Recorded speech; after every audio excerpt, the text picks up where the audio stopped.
Welcome to the Ever 4chan. Today we are telling a story about lies, pain and justice. Je m'appelle Eddie, j'approche de la trentaine et jusqu'à l'arrivée de Paula, je pensais que notre groupe d'amis était pratiquement indestructible. Nous étions 5 ou 6 au cœur du cercle, avec David, mon meilleur ami depuis toujours, Chris, incapable de garder une opinion pour lui, Mike et quelques autres. Notre bande était notre refuge. Après une semaine à supporter les absurdités du travail, les réunions interminables, les patrons irritants et les obligations d'adultes, nous savions qu'un vendredi soir nous attendait. Pizza, bière bon marché, jeux vidéo chez moi ou chez David, et plusieurs heures pendant lesquelles personne n'avait besoin de réfléchir sérieusement. Les samedis, lorsque le temps le permettait, nous organisions un barbecue. Sinon, nous regardions un match dans un bar, parlions de films, racontions des histoires stupides, exagérions nos plaintes et oublions le reste du monde. Nos petites amies, lorsqu'il y en avait, comprenaient généralement cette dynamique. Elles étaient les bienvenues. Certaines participaient au jeu, d'autres discutaient entre elles, mais personne ne transformait ces soirées en épreuves. David était célibataire depuis une rupture particulièrement sale. Presque un an auparavant, il avait passé plusieurs mois à sortir peu, à parler encore moins et à essayer de reconstruire quelque chose en lui. Lorsqu'il nous annonça qu'il avait rencontré une femme et que cela devenait sérieux, nous fûmes sincèrement heureux. Elle s'appelait Paula. Il la décrivait comme intelligente, drôle, cool et différente de toutes celles qu'il avait fréquentées. Il était complètement amoureux. Nous étions impatients de la rencontrer. La première fois qu'il l'amena à un barbecue chez moi, au printemps, elle fit une entrée parfaite. Elle n'était ni timide ni distante. Elle serra la main de tout le monde, sourit franchement et apporta une excellente salade de pommes de terre faite maison, ce qui lui valut immédiatement plusieurs points. Pendant l'après-midi, elle s'intégra comme si elle nous connaissait depuis des années. Elle rit aux histoires ridicules de Chris, demanda à Mike des nouvelles de sa nouvelle voiture et ne broncha même pas lorsque nous commençâmes à nous disputer à propos d'une action de baseball complètement insignifiante. David rayonnait. Il nous regardait avec l'expression d'un homme qui avait gagné à la loterie. Plus tard, nous nous installâmes à l'intérieur pour jouer à Mario Kart. C'était généralement le moment où une nouvelle petite amie se retirait poliment avec son téléphone. Paula attrapa une manette et déclara « Je prends Yoshi ». Elle n'était pas seulement là pour faire bonne impression, elle jouait réellement bien, terminait souvent 3e et répondait à nos provocations avec le même humour. Lorsqu'elle et David partirent, le verdict fut unanime. Même Chris, notre cynique officiel, admit « D'accord, elle est cool ». David a assuré. Les mois suivants ressemblèrent à un âge d'or. Paula devint une présence régulière et au début elle améliorait même nos soirées. Elle proposait de nouveaux jeux de société, trouvait une brasserie que personne ne connaissait encore et se souvenait de détails que beaucoup d'amis oublient. Lorsque ma sœur tomba malade, Paula me demanda plusieurs semaines plus tard comment elle allait.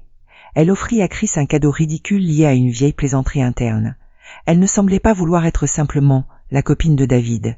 Elle investissait dans le groupe, parlait à chacun et participait réellement. David était plus heureux que je ne l'avais vu depuis des années.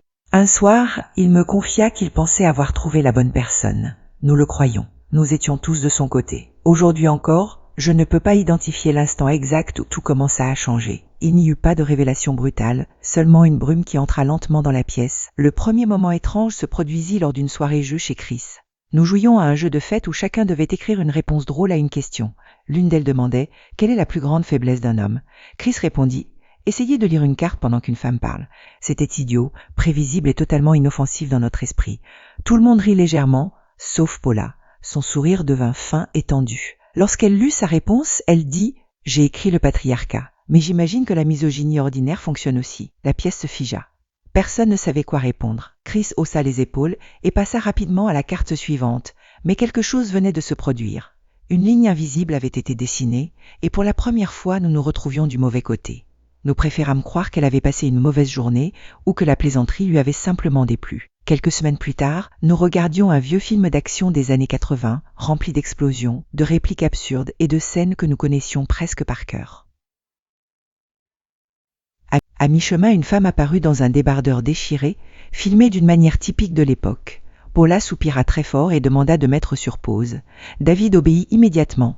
Elle commença alors une conférence improvisée sur le regard masculin, les angles de caméra, l'objectification et la manière dont le cinéma construisait les femmes comme objets destinés au plaisir des hommes. Elle n'avait pas nécessairement tort. Le problème était le moment. Nous n'étions pas dans un cours d'analyse filmique. Nous étions 6 amis avec du popcorn, attendant qu'un héros fasse exploser un hélicoptère. Lorsqu'elle termina, un nouveau silence inconfortable tomba. Chris demanda seulement « On peut relancer ? J'aimerais voir l'explosion ». Paula lui adressa un regard mêlé de pitié et de déception. Le reste du film se déroula presque sans un mot. Après cela, l'éducation devint une partie régulière de nos rencontres. Si nous préparions des hamburgers sur un barbecue, Paula commentait la dimension performative de la cuisine masculine en plein air. Si quelqu'un parlait d'un nouvel outil électrique, elle expliquait que la société enfermait les hommes dans des rôles pratiques et rigides. Un commentaire sur une collègue, une publicité, une voiture ou même une blague ancienne pouvait déclencher une analyse de plusieurs minutes. Très vite, chaque conversation ressembla à un piège potentiel. Nous nous censurions. Avant de raconter une histoire, je cherchais mentalement le sous-texte qui pourrait être déclaré problématique. Chris commençait une plaisanterie, observait Paula et choisissait parfois de ne pas la terminer. Le langage simple et détendu qui avait toujours défini notre amitié disparaissait peu à peu. David changeait lui aussi. Il devint le gardien du climat, le responsable officieux de la prévention des incidents. Avant une soirée, il écrivait dans le groupe « Paula est stressée par son travail, essayez de garder les blagues légères ce soir ». Après un commentaire qu'elle n'aimait pas, il prenait l'auteur à part. « Je sais que tu ne voulais rien dire, mais ce que tu as dit sur ta patronne était peut-être un peu... tu vois ?» Il ne ressemblait plus à notre ami, mais à son attaché de presse. La trahison n'était pas spectaculaire. Elle se trouvait dans la sensation que David avait traversé la ligne invisible et surveillait désormais les siens depuis l'autre côté. Chris fut le premier à le dire clairement. Je ne supporte plus ça, me confia-t-il. J'ai l'impression d'être noté sur ma personnalité, et la note est toujours insuffisante. J'essayais de défendre David, disant qu'il cherchait seulement à maintenir la paix. Pourtant, au fond, je savais que Chris avait raison. La rupture avec les autres petites amies du groupe apparut lors de l'anniversaire de l'une d'elles. Une vingtaine de personnes étaient réunies. Paula orienta une conversation entre femmes vers le travail émotionnel dans les couples hétérosexuels. Elle ne discutait pas vraiment, elle tenait une conférence. Selon elle, les femmes faisaient toujours davantage, tandis que les hommes, socialisés pour être émotionnellement handicapés, étaient incapables de répondre aux besoins de leur partenaire. Les autres femmes semblaient de plus en plus gênées. La copine de Mike osa dire que Mike était attentionné et remarquait immédiatement lorsqu'elle allait mal. Paula lui adressa son sourire compatissant. C'est bien, mais c'est une exception. Nous parlons du problème systémique. Elle venait d'écarter l'expérience heureuse d'une femme pour préserver son récit sombre. On vit la bonne volonté quitter les visages. Elles étaient venues célébrer un anniversaire, pas apprendre que leurs compagnons étaient des produits déficients d'un système toxique. Après cette fête, les dynamiques du groupe se fracturèrent réellement. Les femmes commencèrent à inventer des raisons de ne pas venir si Paula était présente.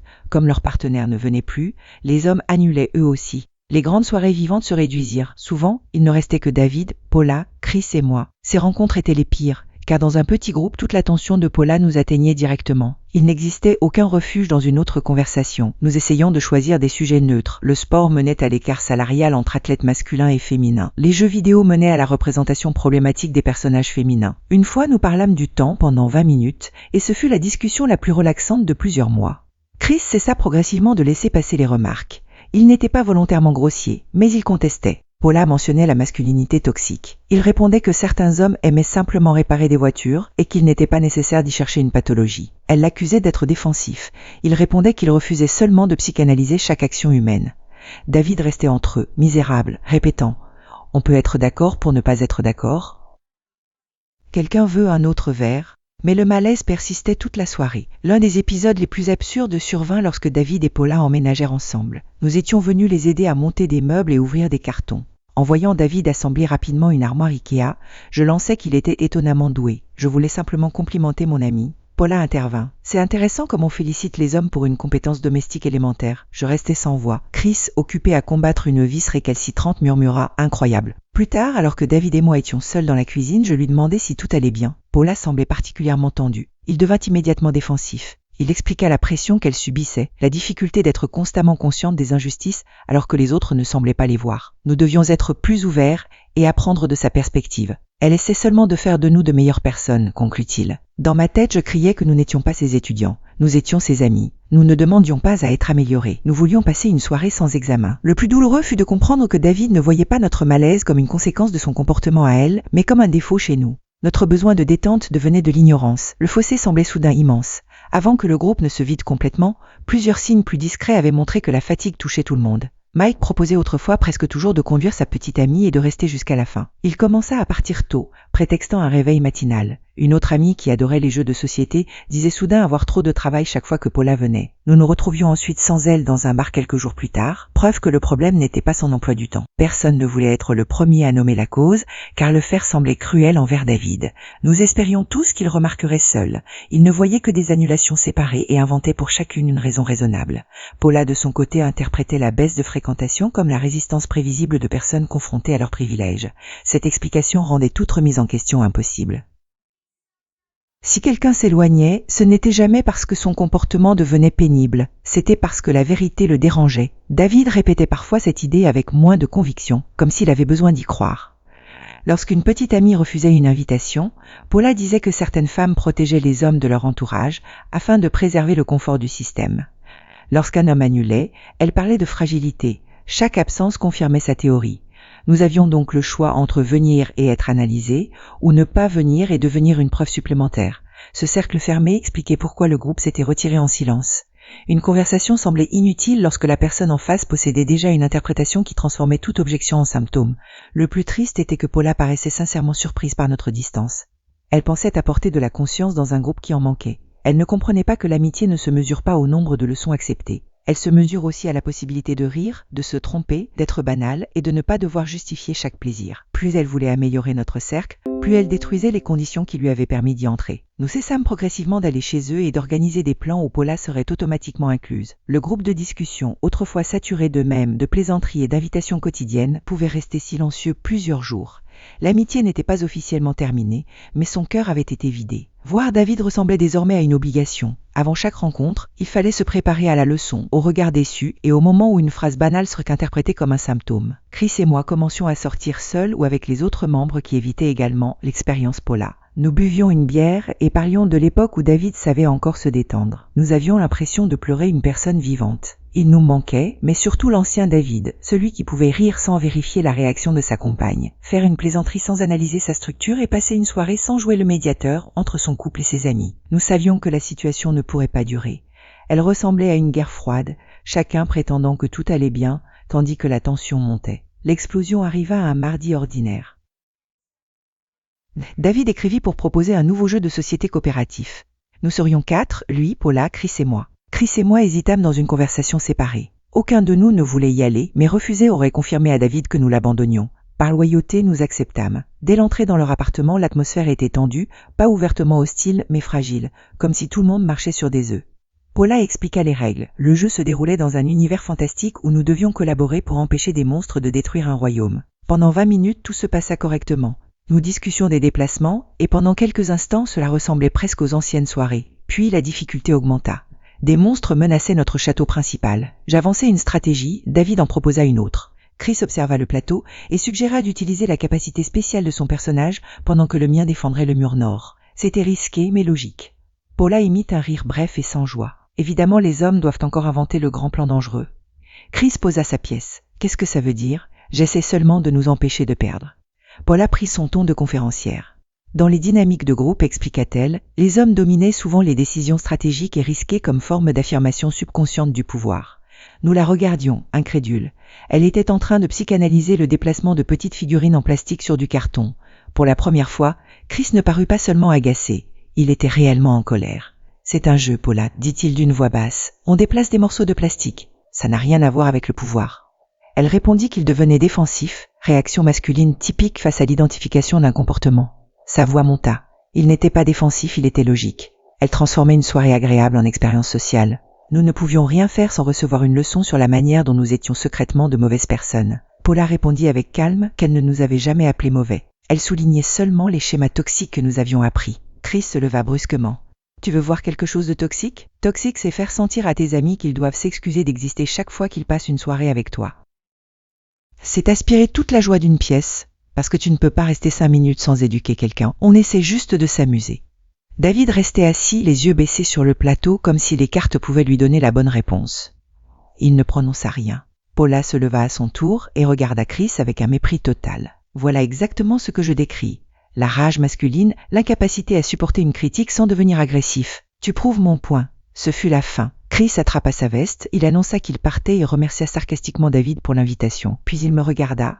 Je me levai à mon tour, prétextant qu'il se faisait tard. Je ne ressentais même plus de colère envers Paula, seulement une déception profonde. En passant la porte, je me retournai vers David.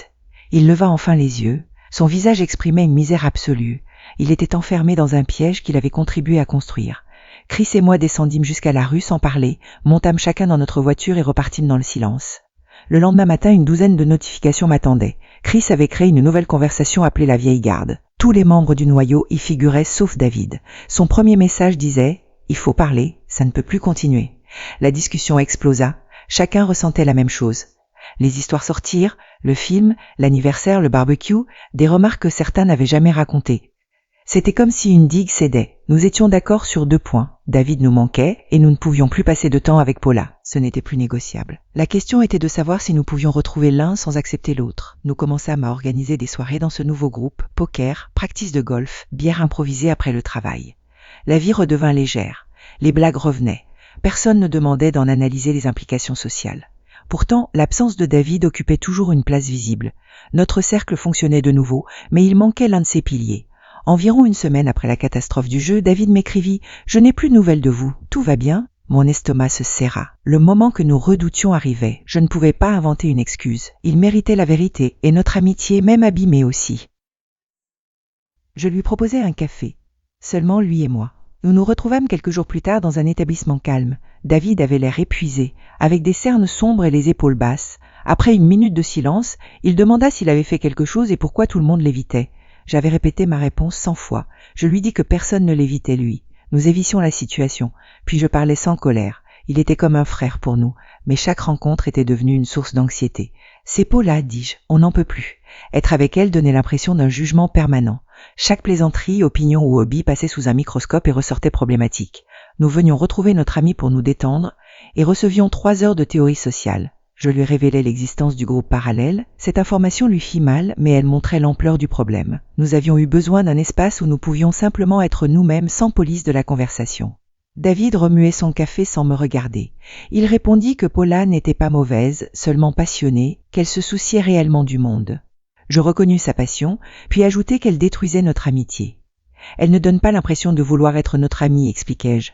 Elle veut que nous devenions son projet, et nous ne voulons pas être réparés. Enfin, je posai la limite, le groupe le voulait toujours, mais ne pouvait plus le voir si chaque rencontre impliquait Paula. Le groupe ne survivrait pas. Je laissai la balle de son côté. Il resta silencieux longtemps, puis dit qu'il m'entendait et avait besoin d'eux. Nous payâmes séparément, nous serrâmes la main d'une manière étrangement formelle, et partîmes. Je ne savais pas si j'avais sauvé notre amitié ou prononcé sa fin. Pendant plusieurs jours, David ne donna aucun signe. J'informai les autres de notre conversation, et nous attendîmes.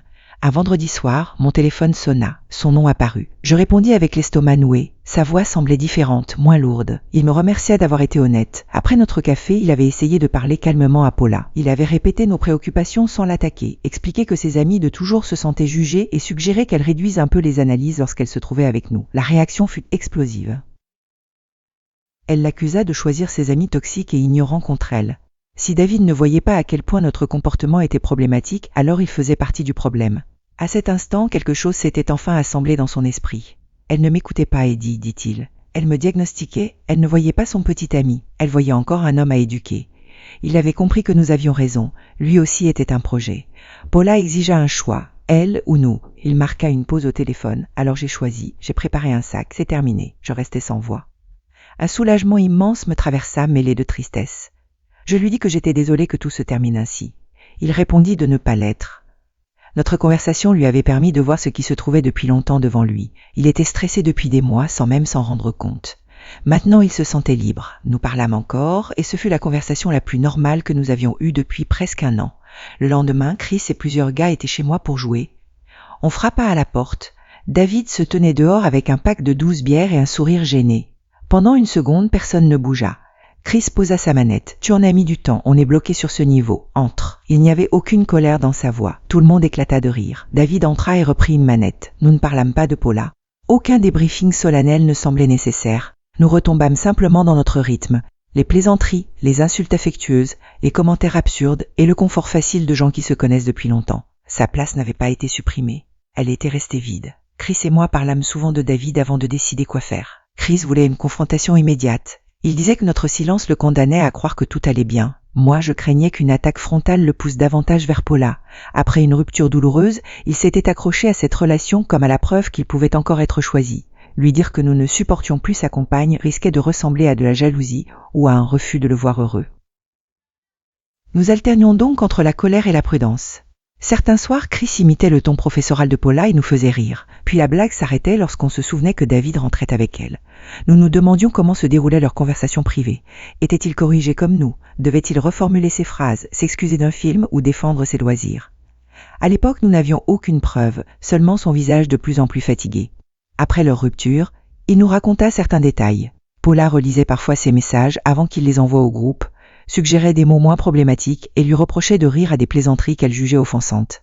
Elle n'interdisait jamais directement ses amis. Elle expliquait plutôt pourquoi leur influence était mauvaise. David avait commencé à croire que sa loyauté envers nous révélait un manque de croissance. Cette méthode était plus efficace qu'un ultimatum, car elle le poussait à se surveiller lui-même.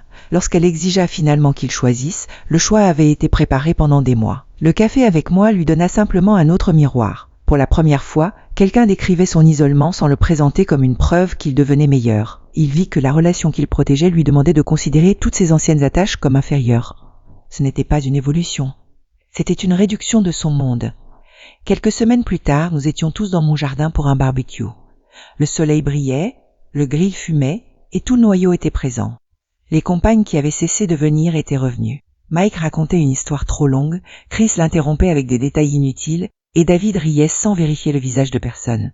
Il semblait détendu, vivant, presque surpris de redécouvrir la facilité d'une conversation sans piège.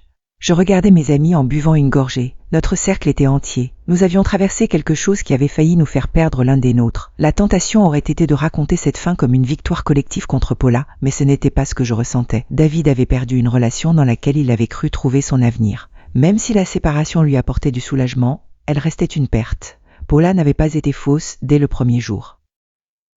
La femme qui apportait une salade, jouait à Mario Kart et se souvenait de la maladie de ma sœur avait réellement existé. Le problème était qu'elle avait progressivement remplacé la relation par une mission. Elle avait cessé de rencontrer des individus et commençait à voir des représentants de système. Chris n'était plus un ami avec un humour parfois idiot, il devenait la preuve de la misogynie ordinaire. David n'était plus son compagnon, il devenait un homme conditionné à rééduquer. Les petites amies heureuses n'étaient plus des femmes ayant une expérience différente, elles étaient des exceptions incapables de contredire la structure. Lorsqu'une théorie devient impossible à contester, chaque désaccord confirme la maladie qu'elle prétend diagnostiquer. C'était ce qui avait rendu nos soirées invivables. Nous ne pouvions jamais être innocents. Si nous rions, nous reproduisions un schéma. Si nous protestions, nous étions défensifs. Si nous nous taisions, nous résistions passivement. Paula avait construit un système où elle était toujours l'éducatrice et nous toujours les élèves insuffisants. L'amitié ne peut pas survivre longtemps à une telle hiérarchie. Avec le recul, je compris aussi pourquoi David avait protégé la situation aussi longtemps. Après sa rupture précédente, il avait eu peur de perdre encore quelqu'un. Paula était arrivée brillante, attentive, drôle et convaincue. Elle lui avait donné l'impression d'une nouvelle vie. Lorsqu'elle commença à corriger le groupe, il choisit d'abord de croire qu'elle nous aidait. Reconnaître le problème aurait obligé à admettre que la relation dont il était si fier devenait la cause de son isolement. Il était plus facile de demander aux amis de faire attention que de demander à sa compagne d'accepter les amis tels qu'ils étaient. Puis, chaque compromis créa le suivant. Un message dans le groupe pour éviter certaines plaisanteries, une remarque après une soirée, une absence excusée, une invitation refusée. Peu à peu, il devint responsable de maintenir un climat impossible, coincé entre Paula, qui interprétait toute critique comme une preuve de toxicité, et nous, qui ne supportions plus le contrôle. Nous lui en voulions parfois, mais je vis ensuite combien cette position l'avait épuisé. Son visage lors de la soirée du jeu n'était pas celui d'un traître satisfait, c'était celui d'un homme qui savait que toute parole lui coûterait quelqu'un. Paula finit par exiger un choix explicite, mais la relation lui demandait déjà ce choix depuis des mois, petit morceau après petit morceau. Notre café ne lui donna pas un ultimatum. Il rendit visible celui qu'il vivait déjà. Nous ne reçûmes plus jamais de nouvelles de Paula. Peut-être qu'elle raconta à ses amis que David avait choisi une bande d'hommes toxiques. Peut-être qu'elle continua à croire que Chris avait prouvé sa théorie par sa colère. Nous ne cherchâmes pas à le savoir. Le groupe ne la mentionnait presque jamais. Elle devint un chapitre étrange et fermé. Pourtant, son passage nous laissa une leçon plus complexe que « les gens militants sont insupportables ». Plusieurs d'entre nous partageaient certaines de ces idées. Nous savions que les blagues pouvaient blesser, que le cinéma objectifie souvent les femmes et que les hommes sont parfois socialisés à cacher leurs émotions. Ce qui avait détruit nos soirées n'était pas l'existence de ces sujets. C'était l'incapacité à reconnaître le contexte, la proportion et la relation. Une personne peut expliquer le regard masculin dans un cours ou une discussion où les autres veulent en parler. Interrompre constamment un film, une partie ou un anniversaire transforme l'information en domination. Une conviction peut enrichir une amitié lorsqu'elle laisse de la place à l'humour, au désaccord et au repos. Elle devient corrosive lorsqu'elle exige de tous une vigilance permanente. Nous n'avions pas besoin d'un espace où rien ne pouvait jamais être critiqué. Nous avions besoin d'un espace où tout n'était pas toujours une faute. Chris changea lui aussi après l'histoire. Il continua à être brutalement honnête, mais reconnut que sa colère lors du jeu avait donné à Paula l'image parfaite qu'elle attendait. Il ne regrettait pas d'avoir posé une limite, seulement d'avoir attendu si longtemps que cette limite sorte comme une explosion. Nous avions tous accumulé du ressentiment dans des conversations privées au lieu de parler plutôt à David. La vieille garde nous avait donné un refuge, mais elle avait aussi exclu notre ami avant que nous lui expliquions clairement pourquoi. Peut-être qu'une conversation quelques mois plus tôt aurait aidé. Peut-être que Paula aurait réagi exactement de la même manière, nous ne le saurions jamais. Cette incertitude nous apprit que l'évitement protège temporairement la paix mais laisse souvent le problème grandir. Lorsqu'un ami disparaît progressivement dans une relation, il faut parfois lui parler avant que l'absence devienne normale. Il ne s'agit pas de contrôler son couple ni de lui ordonner de partir. Il s'agit de décrire honnêtement ce que l'on observe et de poser ses propres limites. C'est ce que j'avais fini par faire au café. La décision appartenait ensuite à David. Après son retour, David ne retrouva pas immédiatement toute sa légèreté. Les premières soirées, il riait, puis s'excusait presque instinctivement lorsqu'une plaisanterie dépassait légèrement les limites. Il observait nos visages comme s'il attendait une correction. Un soir, il interrompit une histoire et demanda « C'est problématique ce que je viens de dire ?» Chris posa sa bière et répondit « C'est surtout pas très drôle, continue ». Tout le monde éclata de rire, y compris David. Ce petit moment montra combien la relation avait installé en lui une surveillance permanente. Il avait besoin de réapprendre qu'un désaccord n'était pas toujours une condamnation morale et qu'une maladresse pouvait rester une maladresse. Nous ne voulions pas remplacer Paula par un groupe qui lui dirait quoi penser. Nous lui laissions retrouver son propre jugement. Il parla peu de la rupture au début, mais admit plus tard que le soulagement s'accompagnait de honte. Il se demandait comment il avait pu laisser ses amis disparaître sans réagir. Nous lui rappelâmes qu'il n'avait pas signé un contrat pour perdre son identité. Les changements avaient été progressifs, enveloppés dans le langage de la compassion et du progrès. Il avait cru soutenir une femme passionnée. Lorsqu'il comprit qu'elle n'acceptait aucune limite à son rôle d'éducatrice, il partit. Cela comptait davantage que le temps qu'il avait mis. Peu à peu, son humour revint, puis ses initiatives. Il recommença à proposer des soirées au lieu d'attendre aux invitations. Lors du barbecue, quelques semaines plus tard, il apporta lui-même une salade de pommes de terre, détail que personne ne commenta mais que nous remarquâmes tous. L'objet rappelait le premier jour de Paula, sans que son nom soit prononcé. David posa le plat, prit une bière et rejoignit Chris près du grill. Le passé n'avait pas disparu, mais il ne contrôlait plus la pièce. La première fois que David revint chez moi avec son pack de bière, personne ne lui demanda de s'excuser. Cette absence de cérémonie comptait. Nous aurions pu lui faire payer des mois de distance, rappeler chaque fois où il avait défendu Paula ou exiger qu'il reconnaisse publiquement que nous avions raison. Cela aurait recréé une autre forme de tribunal. Au lieu de cela, Chris lui donna une manette. Le message était simple. Tu as encore une place. Les amitiés anciennes contiennent parfois une grâce que les relations plus théoriques oublient. Nous connaissions les défauts de David, ses hésitations, sa tendance à éviter le conflit. Nous ne les analysions pas chaque vendredi. Nous lui laissions exister tout en pouvant lui dire la vérité lorsque cela devenait nécessaire. Cette combinaison d'acceptation et de limites était précisément ce qui avait disparu avec Paula.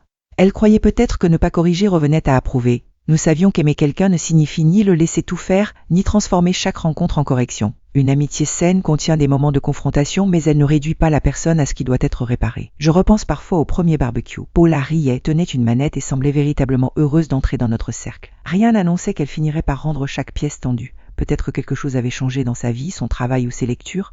Peut-être qu'elle avait toujours eu cette manière de voir le monde, mais qu'elle avait d'abord choisi de la retenir. Je ne peux pas la diagnostiquer sans reproduire exactement ce que nous lui reprochions, je sais seulement ce que nous avons vécu. Une femme qui avait été la vie de la fête commença à considérer chaque fête comme une salle de classe. Plus elle cherchait à nous éduquer, moins nous parlions. Plus elle corrigeait, moins nous venions. Plus elle exigeait que David choisisse le progrès, plus il perdait ses amis. Elle croyait probablement lutter contre une structure. Dans la réalité, elle détruisait des liens précis avec des personnes qui l'avaient accueillie. Aujourd'hui, nos vendredis ressemblent de nouveau à ce qu'ils étaient. Une pizza, un jeu, des discussions stupides et la permission de ne rien résoudre pendant quelques heures. Nous pouvons parler de choses sérieuses, nous le faisons parfois. La différence est que personne n'impose le sujet ni ne transforme un désaccord en preuve de défaillance morale. David a retrouvé sa place et notre groupe a retrouvé son rôle de sanctuaire. Nous savons désormais que cette simplicité n'est pas superficielle. Elle a une valeur.